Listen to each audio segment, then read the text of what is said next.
નમસ્કાર. ગયા અધ્યાયમાં આપણે વાત કરી છે વ્યાસજી અને શુકદેવજી વચ્ચેના સંવાદની. વ્યાસજીની અંદર પેલો પિતૃભાવ જાગ્યો છે. એમને થાય છે કે મારો પુત્ર કંઈક બની જાય, મારો પુત્ર સઘળા જે પણ કાંઈ કર્મ છે,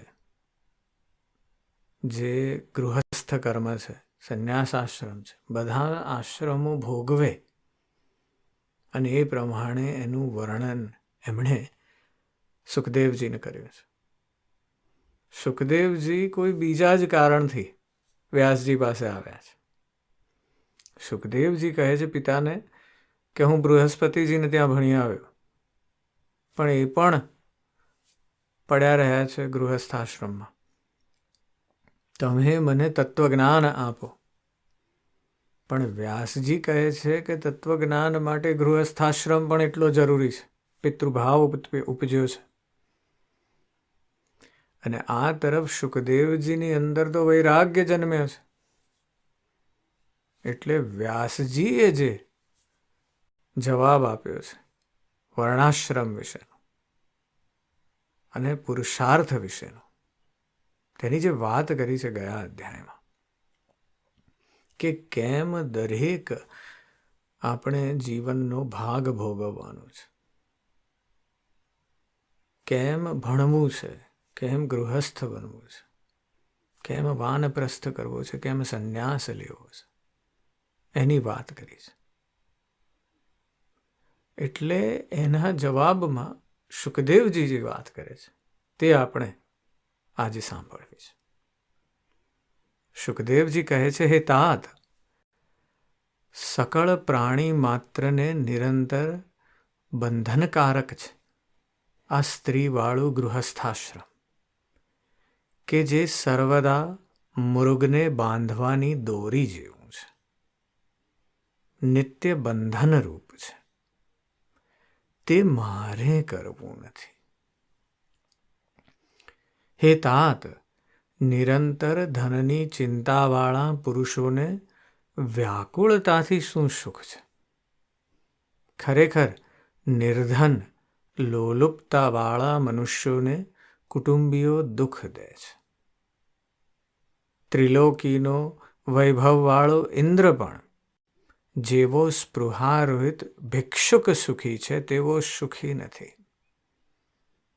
તો આ સંસારમાં બીજું કોણ સુખી થાય? તપ કરતા તાપસીને દેખીને ઇન્દ્ર પણ દુઃખિત થાય છે. અને દિવસપતિ ઇન્દ્ર તે તાપસીને અનેક પ્રકારના વિઘ્નો કરે છે. બ્રહ્મા પણ સુખી નથી. અને વિષ્ણુ પણ લક્ષ્મીને પ્રાપ્ત રહી નિરંતર અસુરો સાથે સંગ્રામ કરે છે અને ખિન્ન થાય છે. આપણે આગળ મધુકૈટભની વાર્તા સાંભળી છે. એની વાત થઈ. અનેક યત્નોપૂર્વક વિપુલ તપને કરે છે. તે રમાપતિ લક્ષ્મીની પ્રાપ્તિ છતાં પણ એવા છે, તો પછી આમાં મહાસુખ કયા દેવને છે?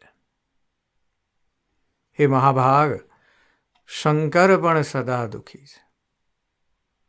એ હું જાણું છું કે તેઓ તપશ્ચર્યા કરતા દૈત્યોની સાથે યુદ્ધ કર્યા કરે છે.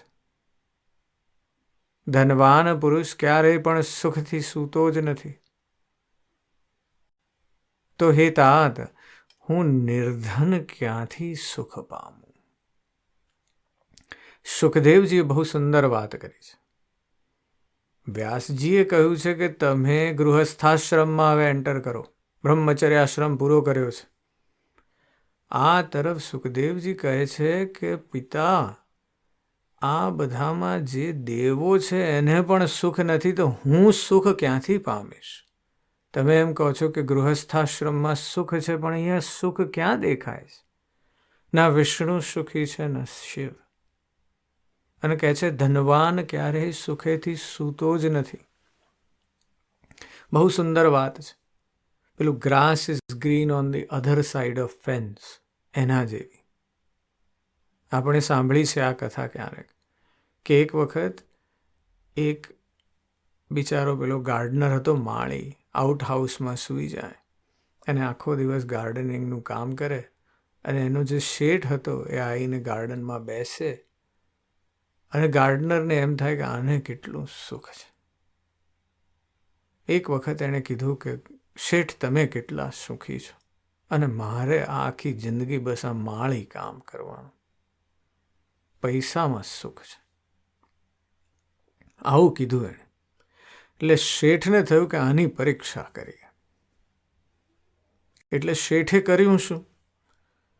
તો શેઠ કે ભાઈ હું છે ને આવતા અઠવાડિયે 1 અઠવાડિયા માટે બહાર જવાનો છું, તે ઘરનું ધ્યાન રાખજે. માળી કે સારું. અઠવાડિયું પૂરું થયું અને શેઠને જવાનો સમય થયો. એટલે શેઠે માળીને 2 કે 3 સોનાની લગડીઓ આપી અને કીધું ભાઈ તું છે ને આને સંભાળજે, હું અઠવાડિયા પછી આવી અને તારી પાસેથી આ લઈ લઈશ. એટલે માળી કે સારું. હવે એને આ મળી તો ગઈ, એટલે આમ આનંદ થઈ ગયો કે જોતો ખરા કેટલું ધન આવી ગયું આપણી પાસે. અને પછી રાત્રે સૂવા જાય છે તો ઓશિકાની નીચે મૂકીને સૂતો છે.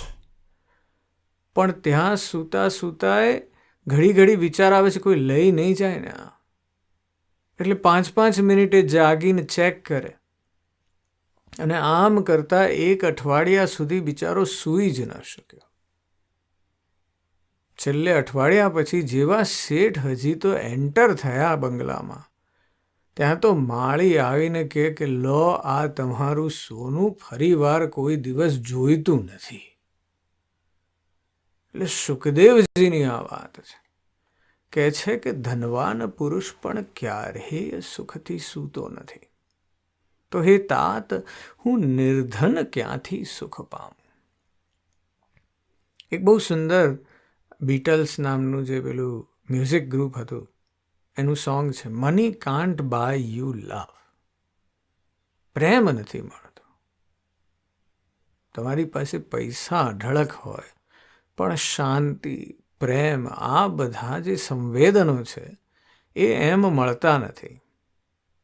એટલે સુખદેવજી કહે છે હે મહાભાગ પિતાને, આપ જાણો છો કે મારો આ ઔરસ પુત્ર છે, છતાં શા વાસ્તે મહાઘોર દુઃખદાયક સંસારમાં મને ઝંપલાવો છો.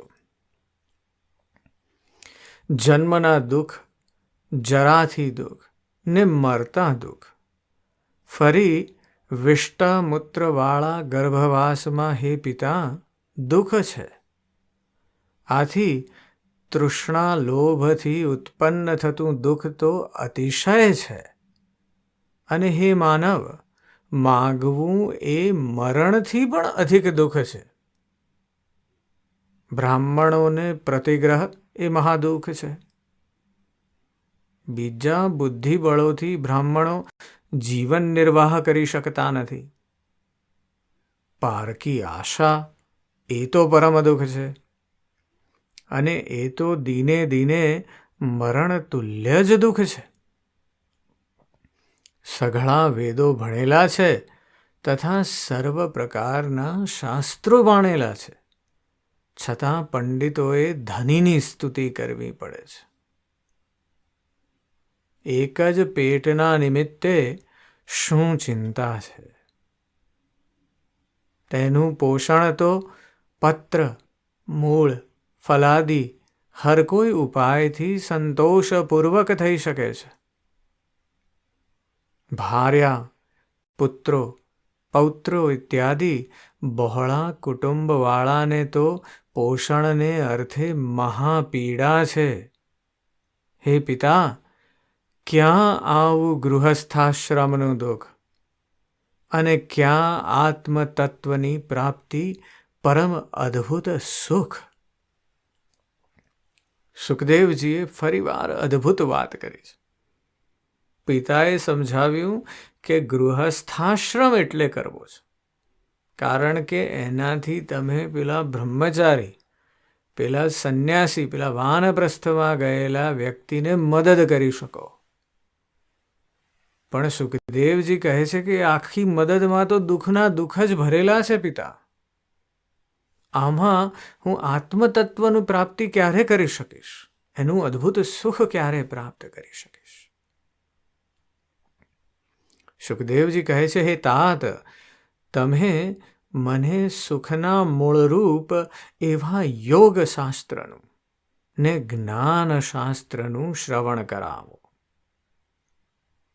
હે તાત, અખિલ કર્મકાંડમાં મારું મન શાંતિ પામતું નથી. મને કર્મથી પર કરી દો એવી વાત કરીશ. મને યોગશાસ્ત્ર સંભળાવો, જ્ઞાનશાસ્ત્ર સંભળાવો. સુખદેવજી કહે છે, પ્રારબ્ધ સચિત અને વર્તમાન એ વિવિધ કર્મમૂલથી થયેલું અવિદ્યાજન્ય જે અજ્ઞાન છે તેનો નાશ થાય તેવા ઉપાય રૂપ શાસ્ત્ર મને તમે સંભળાવો. જળોની જેમ નારી તો રુધિરનું પાન કરનારી છે. હાવ ભાવના કટાક્ષથી મોહિત એવો મૂર્ખ તે જાણતો નથી. ભોગથી વીર્યનું હરણ કરે છે, કુટિલ ભાષણથી મનનું ને ધનનું હરણ કરે છે, અને અધિક શું કહેવું, કાંતા સર્વસ્વ હરી લે છે. તેના સમાન બીજો કોઈ ચોર નથી. સુખદેવજી સંન્યાસી થવા માટે આવ્યા છે. એટલે એ કહે છે કે પિતા, તમે મને વાત કરી હતી કે ભાર્યા એ તારી જોડે ભારણ કરશે, તમે લગ્ન કરો એવી વાત કરી છે પિતાએ. તો સુખદેવજી કહે છે કે આમાં તો હું મૂર્ખ ઠહેરીશ કે જ્યારે તમે મને એમ કહો છો કે હું આ નારી જોડે સંબંધ બાંધું, ત્યારે નારી તો મારે એના માટે ધન લાવવું પડશે, બધું કેટલું કરવું પડશે, ફેમિલી વસાવવું પડશે, અને મારું સર્વસ્વ ચોરાઈ જશે. હું તો આત્મજ્ઞાન માટે આવ્યો છું. સુખદેવજી કહે છે, નિંદ્રા સુખને નાશ કરનારો સ્ત્રીઓનો સંગ્રહ વિદ્યાતાથી વંચિત એવો મૂર્ખ કરે છે, પરંતુ તે દુઃખને જ માટે છે, સુખને માટે નથી. સુત પુરાણી કહે છે કે સુખદેવજીના આવા પ્રકારના વાક્યો સાંભળીને વ્યાસજી મહાચિંતામાં પડ્યા ને હવે હું શું કરું એમ વિચારવા લાગ્યા. તેમના લોચનમાંથી દુઃખાશ્રુઓ દળવા લાગ્યા, શરીરમાં ધ્રુજારી વછૂટી ને ચિત્તમાં ગ્લાની પ્રગટી. આવું પિતાને જોયા છે, આવા દીન શોકથી દગ્ધ એવા પિતા વ્યાસજીને જોઈને વિસ્મયથી ફૂલેલા નેત્રોવાળા સુખદેવજી તેમના પ્રતિ વધવા લાગ્યા. સુખદેવજીને થયું કે આ શું થયું? આ તો પ્રકાંડ પંડિત વેદ વ્યાસ છે, એ આવા દુઃખી કેમ થઈ ગયા છે મારા વચનથી? એટલે એ વિચારવા માંડ્યા કે આવી તો એવી કઈ માયા છે કે જે વ્યાસજીને પણ લાગી શકે છે. એટલે સુખદેવજી કહે છે, અહો, આ માયાનું બળ ઉગ્ર છે, એના વિશે વિચારી રહ્યા છે, અને એ વિચારસરણી આપણે સાંભળવી છે. જે વેદાંતના કરતા સર્વજ્ઞ વેદ વ્યાસ એવા પંડિતને પણ મોહવશ કરે છે.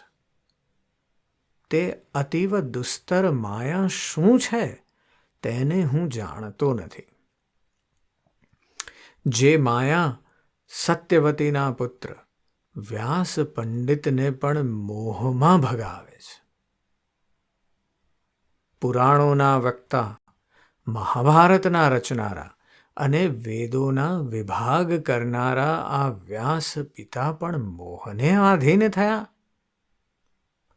જે દેવી આ નિખિલ જગતને મોહવશ કરે છે તેને હું શરણ છું.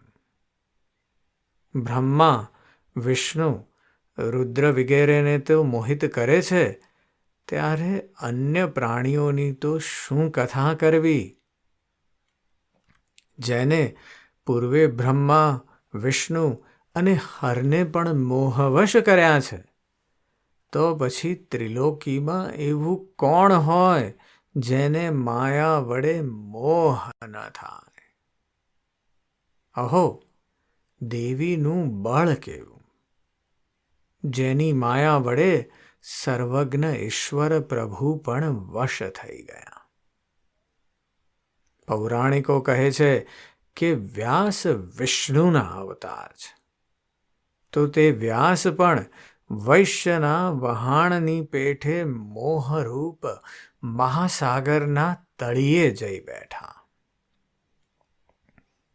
પ્રાકૃત મનુષ્યની જેમ આજે વિવશ થયેલા આ વ્યાસ અશ્રુપાત કરે છે. અહો, આ માયાનું બળ કેવું પ્રબળ છે કે જેનો પંડિતો પણ અનાદર કરી શકતા નથી. આ કોણ? હું કોણ? આવો ભ્રમ અહીં કેવો છે? આ પંચભૂતાત્મક દેહમાં આ પિતા અને આ પુત્ર એવી વાસના છે. આ માયા મહાબળવાન છે કે જે માયાવીઓને પણ મોહિત કરી દે છે. જે માયાએ કરીને અભિભૂત એવા આ દ્વિજવર વ્યાસ પણ રુદન કરે છે.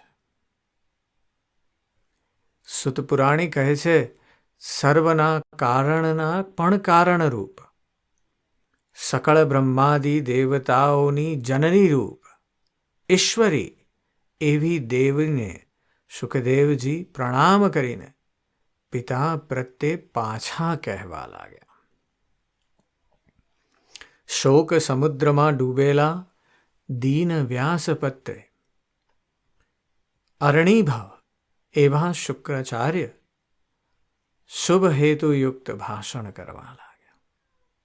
સુખદેવજી કહે છે, હે પારાશર્ય, હે મહાભાગ, આપ સ્વયં સકળને બોધ આપનારા છો, છતાં પ્રાકૃત અજ્ઞાન જનની જેમ હે સ્વામી શોક કેમ કરો છો?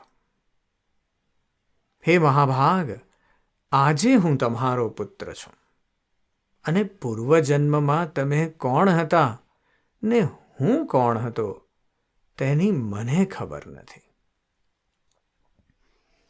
આ પિતા પુત્રનો આત્મામાં બ્રહ્મ માત્ર છે.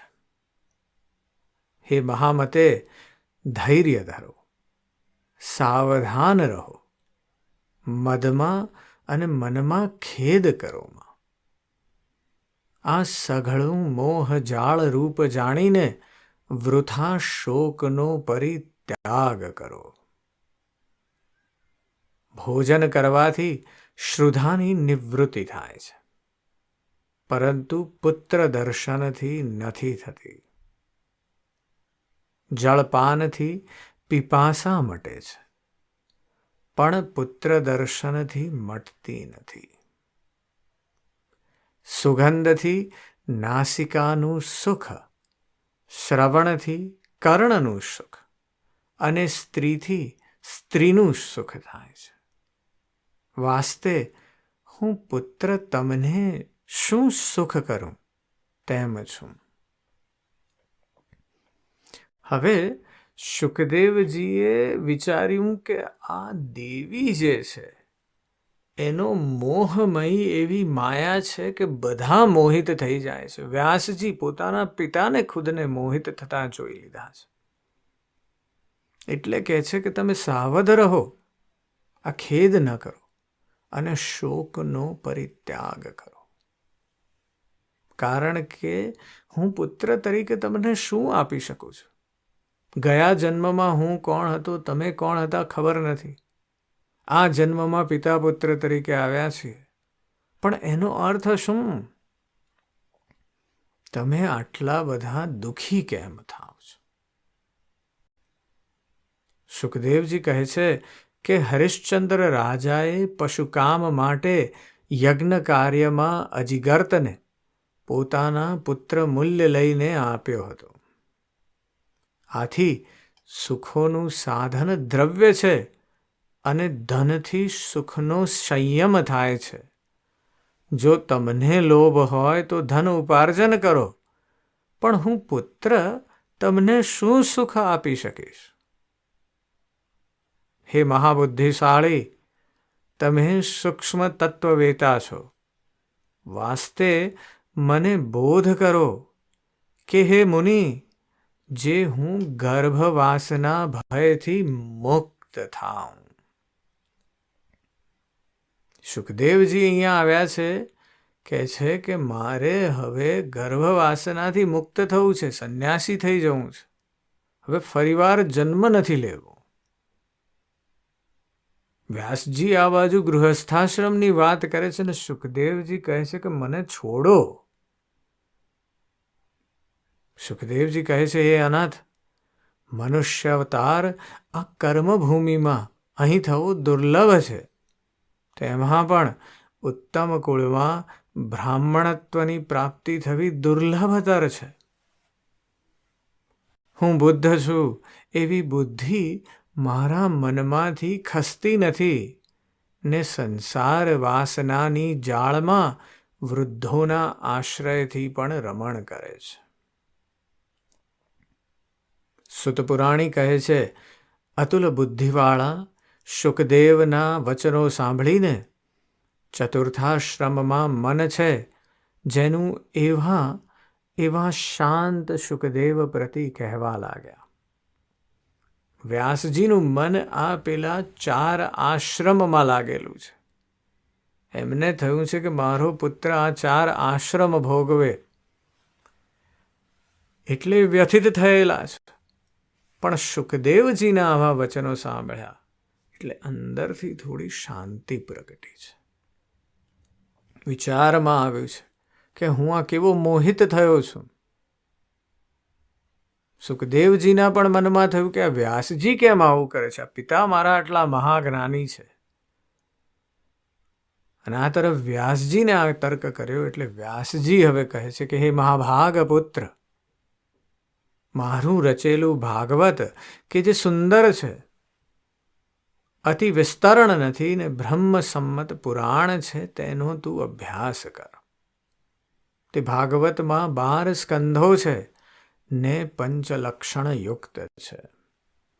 સઘળા પુરાણોમાં આ ભગવતી ભાગવત ભૂષણ રૂપ મેં માન્યું છે. આ પુરાણમાં શ્રવણ માત્રથી સદસત જ્ઞાન વિજ્ઞાન પ્રગટે છે. વાસ્તે હે મહામતીવાળા, તું તેનો અભ્યાસ કર. કોનાથી બાલ ભાવે હું બનેલો છું? ક્યાં ચૈતન્યથી હું પુરુષ રૂપે થયો છું? શું પ્રયોજનથી મારું નિર્માણ થયું છે? પૃથ્વી વ્યાધિમાંથી કયા દ્રવ્યથી હું નિર્મિત થયો છું? આ અખિલ લીલાને હું શી રીતે જાણી શકું?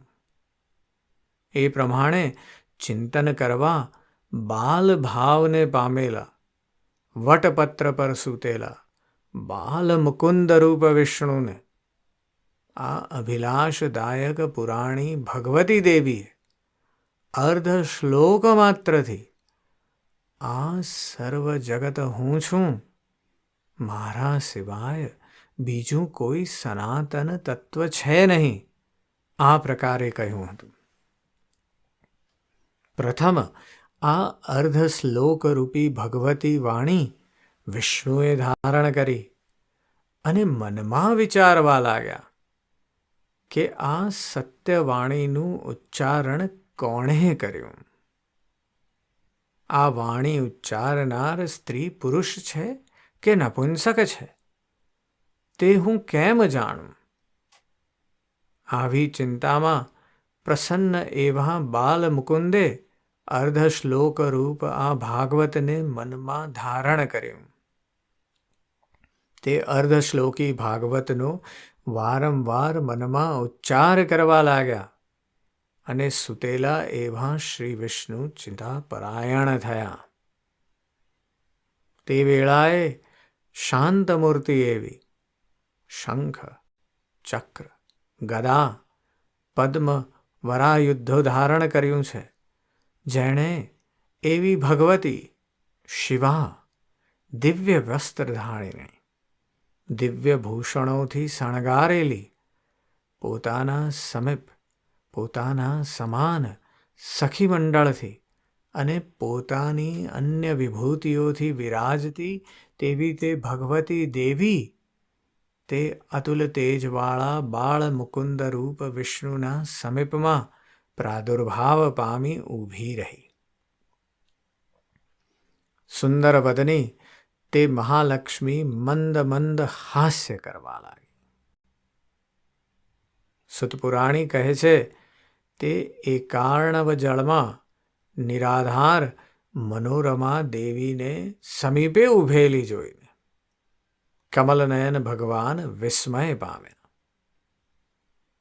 તે મહાદેવીની બાજુએ તેની વિભૂતિ રૂપ જુદી જુદી સખીઓ કૃતિ, ધૃતિ, મતિ, સ્મૃતિ, શ્રદ્ધા, રતિ, ભૂતિ, બુદ્ધિ, મેધા, સ્વધા, સ્વહા, શુધા, નિંદ્રા, દયા, ગતિ, તૃષ્ટિ, પૃષ્ટિ, ક્ષમા, લજ્જા, તંદ્ર અને શક્તિ શોભદાતા હતા.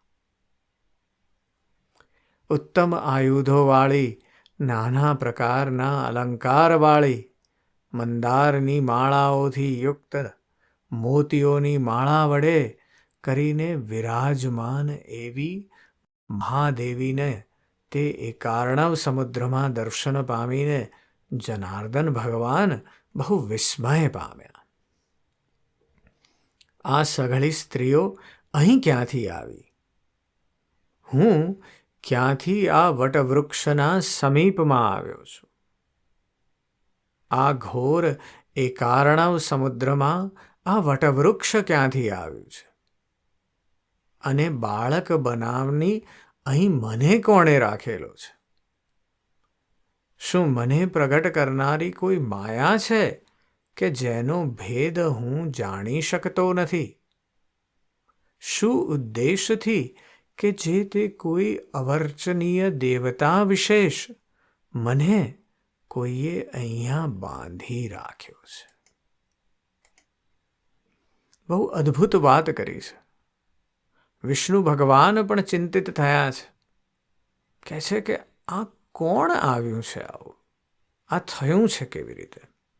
અને વિષ્ણુ ભગવાન એટલે કહે છે કે હું હવે શું કરું? અથવા તો અહીંથી ક્યાં જાઉં? અથવા શું હું અહીં બાલ ભાવથી રહીને જ મૌન રહું? એ અર્ધશ્લોકી ભાગવતની જે વાત થઈ છે કે આ બધું જે છે હું છું એવું દેવીએ કીધું છે અને ભગવાનને બાલ સ્વરૂપે રાખી દીધા છે. એટલે વ્યાસજીની અંદર એ જ્ઞાન પાછું પ્રગટ્યું છે કે આ સુખદેવજી શું કહી રહ્યા છે કે આવ્યા છે અહીંયા બૃહસ્પતિ પાસેથી મારી પાસે જ્ઞાનની માંગણી કરીને અને હું એને પાછો ગૃહસ્થાશ્રમમાં ફસાવવાની વાત કરું છું. અને વ્યાસજીની આ વાત સાંભળી છે એટલે વ્યાસજીને જે જ્ઞાન થયું છે એટલે એમણે એમના પુત્રને કીધું સુખદેવજીને કે તું આ દેવી ભાગવત વિશે વાંચ. ત્યાં સર્વપ્રથમ તું બાલ મુકુંદ અને દેવી વચ્ચેનો કથાનક સાંભળ. એ કથાનક આપણે આવતી વખતે સાંભળવું છે. આજે બસ આટલું જ. આજે આપણે જે સાંભળ્યું છે એ અદ્ભુત છે. બે પ્રકારની જબરજસ્ત ટેન્શનવાળી વાત સાંભળી છે અને આપણી અંદર પણ થાય છે આ જ વાત. આપણે જો પિતા કે માતા હોઈએ તો આપણને પણ એમ થાય કે મારો પુત્ર કે પુત્રી એ આ પ્રકારે 4 જે આશ્રમો છે એ ભોગવે. પણ જ્યારે એની અંદર આવું સંન્યાસત્વ પ્રગટ્યું છે ત્યારે તમે એને ક્યાંથી રોકી શકવાના છો? પણ જો વ્યાસજી પણ મોહિત થઈ જતા હોય તો એ માયા કેવી અદ્ભુત છે. એ માયાને સમજ્યા વિના આપણે આગળ વધી જ નહીં શકીએ. એટલે એના વિશે ચિંતન કરવું જરૂરી છે. આજે બસ આટલું જ. હું તમારી અંદર બેઠેલા તે પરમ તત્વને પ્રણામ કરું છું. નમસ્કાર.